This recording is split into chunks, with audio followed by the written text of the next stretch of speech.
नमस्कार। आज हम 9वीं कक्षा की हिंदी की पाठ्यपुस्तक क्षितिज भाग 1 के पाठ 11 सुमित्रा नंदन पंत द्वारा रचित कविता ग्रामश्री के बारे में पढ़ेंगे व समझेंगे। आपसे निवेदन है कि आप वीडियो को पूरा देखें। यदि वीडियो अच्छा लगे तो वीडियो को लाइक और चैनल को सब्सक्राइब करें। तो आइए आज का वीडियो शुरू करते हैं। ग्रामश्री कविता को पढ़ने से पहले हम ग्रामश्री कविता के मुख्य बिंदुओं के बारे में जान लेते हैं। ग्रामश्री कविता में गांव की प्राकृतिक सुंदरता, हरियाली, कृषि समृद्धि का चित्रण किया गया है। इसमें ग्रामीण परिवेश, रंग बिरंगे फल फूलों, लहलहाती फसलों और गंगा तट के मनोहारी दृश्यों का भी वर्णन किया गया है। इस कविता में कवि ने प्रकृति और मानव के बीच गहरे संबंध को भी दर्शाया है। तो आइए आज की कविता शुरू करते हैं। ग्रामश्री, जिसे लिखा है सुमित्रा नंदन पंत जी ने। तो इसका जो पहला पद्यांश है वो इस प्रकार से है। फैली खेतों में दूर तलक मखमल की कोमल हरियाली, लिपटी जिससे रवि की किरणें चांदी की सी उजली जाली। तिनकों के हरे हरे तन पर हिल हरित रुधिर है रहा झलक, श्यामल भूतल पर झुका हुआ नभ का चिर निर्मल नील फलक। पहले हम इस पद्यांश के शब्दार्थ के बारे में जान लेते हैं।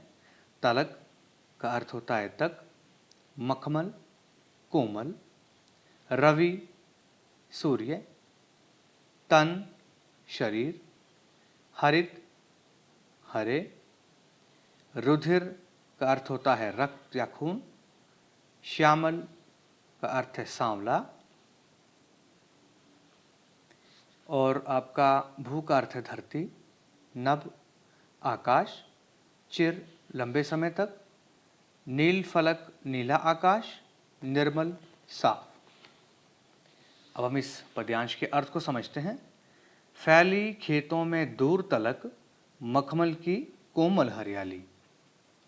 इस पंक्ति में कवि कहता है कि खेतों में दूर दूर तक मखमल के समान कोमल हरियाली फैली हुई है।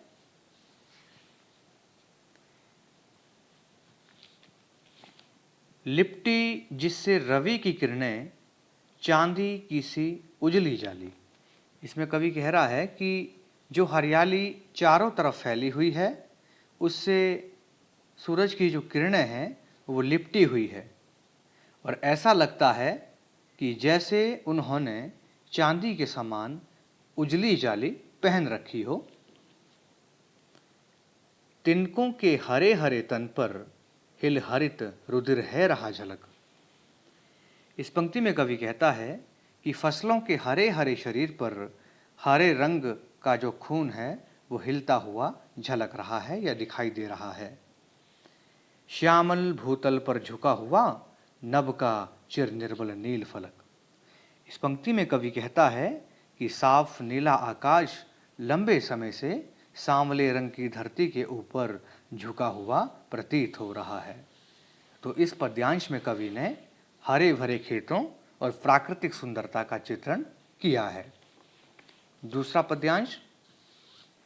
रोमांचित सी लगती वसुधा, आई जौ गेहूं में बाली, अरहर सनही की सोने की, किंकिणियां है शोभाशाली। उड़ती भीनी तेलाक्त गंध, फूली सरसों पीली पीली, लो हरित धरा से झांक रही, नीलम की कली तीसी नीली। पहले हम इसके शब्दार्थ के बारे में जान लेते हैं। रोमांचित का अर्थ होता है प्रसन्न, वसुधा धरती, किंकिणियां को करधनी भी बोलते हैं और इसे फलियां भी कहते हैं, तेलाक्त तेल से युक्त, तीसी अलसी, नीलम नीले, कली फूल, धरा धरती, हरित होता है हरी भरी। अब हम इसके अर्थ को समझते हैं। रोमांचित सी लगती वसुधा आई जौ गेहूं में वाली। इस पंक्ति में कवि कहता है कि जौ गेहूं की फसलों पर बालियां लग गई है, जिस कारण धरती प्रसन्न लग रही है। अगली पंक्ति, अरहर सनई की सोने की किंकिणियां है शोभाशाली। इस पंक्ति में कवि कह रहा है कि अरहर और सनई नामक जो पौधा है, यानी कि अरहर और सनई नामक पौधे की जो फलियां हैं वो भी शोभाशाली या सुंदर लग रही है। उड़ती भीनी तेलाक्त गंध, फूली सरसों पीली पीली। इस पंक्ति में कवि कहता है कि खेतों में सरसों के तेल से युक्त जो भीनी भीनी गंध है वो फैली हुई है, और साथ ही साथ सरसों फूलकर पीले पीले रंग की तरह फैल गई है या फैली हुई है। अगली पंक्ति, लो हरित धरा से झांक रही, नीलम की कली तीसी नीली। इस पंक्ति में कवि कहता है कि नीले रंग का फूल या अलसी का पौधा हरी भरी धरती से झांक रहा है।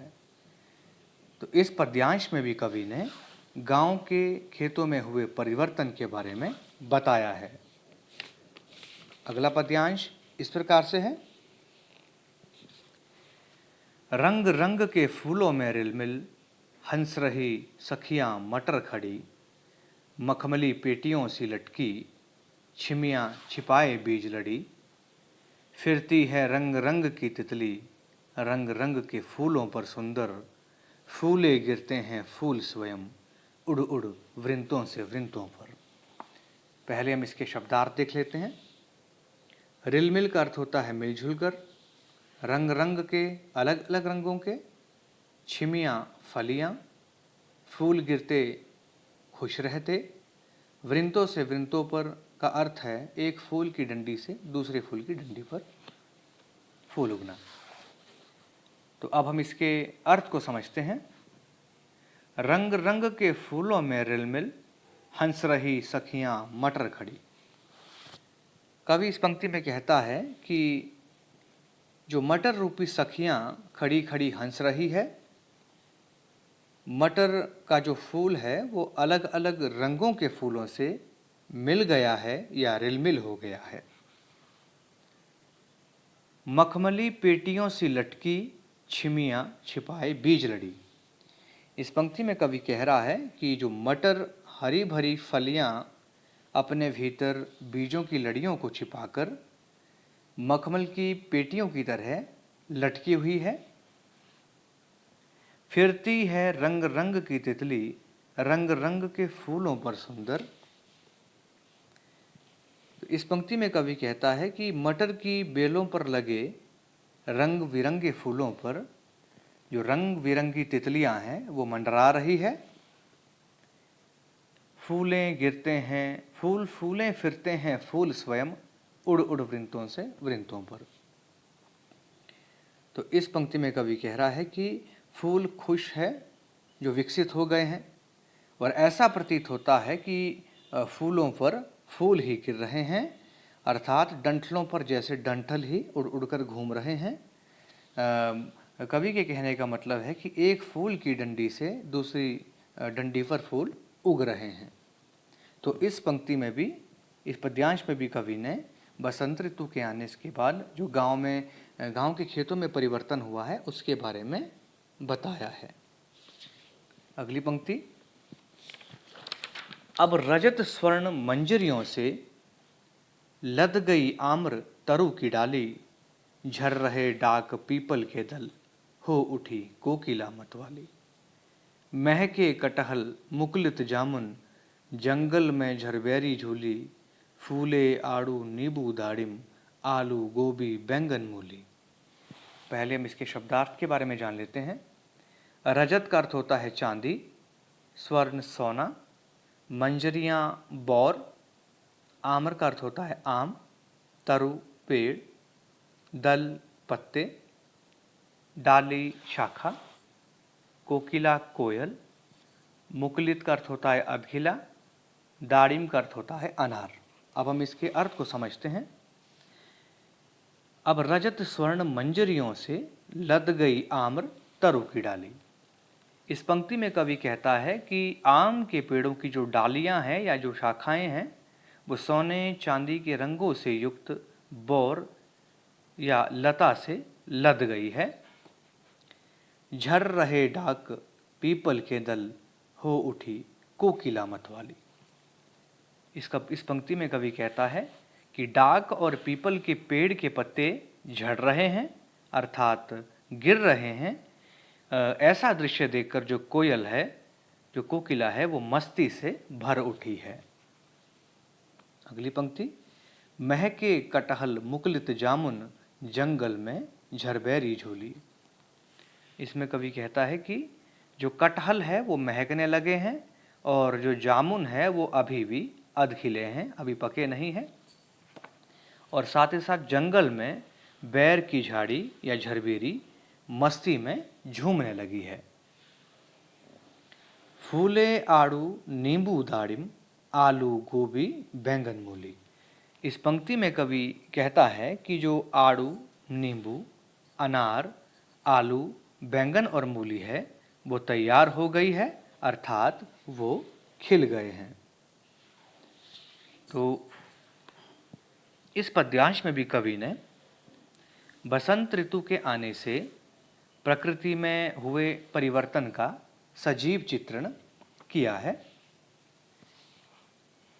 अब अगला पद्यांश, पीले मीठे अमरूदों में अब लाल लाल चित्तियां पड़ी, पक गए सुनहले मधुर बैर, अंवली से तरु की डाल झड़ी। लह लह पालक मह मह धनिया, लौकी ओ सेम फली फैली, मखमली टमाटर हुए लाल, मिर्चों की बड़ी हरी थैली। अब हम इनके शब्दार्थ समझते हैं। चित्तियां होती है धब्बे, सुनहले सोने के रंग के, अंवली छोटा आंवला, तरु होता है पेड़, डाल शाखा, लह लह लहलहाना, मह मह महकना, मखमली का अर्थ होता है कोमल। अब हम इस पद्यांश के अर्थ को समझते हैं। पीले मीठे अमरूदों में अब लाल लाल चित्तियां पड़ी। कवि इस पंक्ति के माध्यम से कहता है कि पीले रंग के मीठे अमरूदों में अब लाल लाल रंग के धब्बे पड़ गए हैं अर्थात कवि कहना चाहता है कि जो वो पीले रंग के जो मीठे अमरूद है वे पककर तैयार हो गए हैं। पक गए सुनहले मधुर बैर, अंवली से तरु की डाल चढ़ी।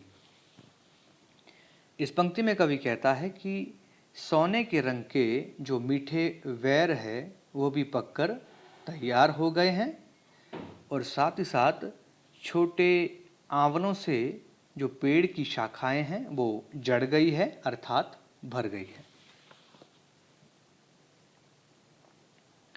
लह लह पालक मह मह धनिया, लौकी ओ सैम फली फैली।